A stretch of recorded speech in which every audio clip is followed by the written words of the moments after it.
ಚಂದ ಕೇಳಲು ಹೋದ ಮನೆಯಲ್ಲಿ ಚಂದಮಾಮನ ತಂಗಿ ಸಿಕ್ಕಿಬಿಟ್ಟಳು.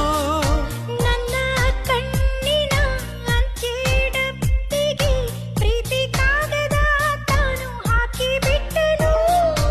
ಎಂಥ ಚಂದ ಈ ಕಣ್ಣ ಭಾಷೆ, ಮರೆಸಿ ಬಿಟ್ಟ ನನ್ನ ತಾಯಿ ಭಾಷೆ. ನನ್ನ ಭಾಮೆ ಸತ್ಯಭಾಮೆ, ಮಾರುವೆ ಈ ಹೃದಯ, ಕೊಳ್ಳುವ ಮನಸ್ಸಿದೆಯ.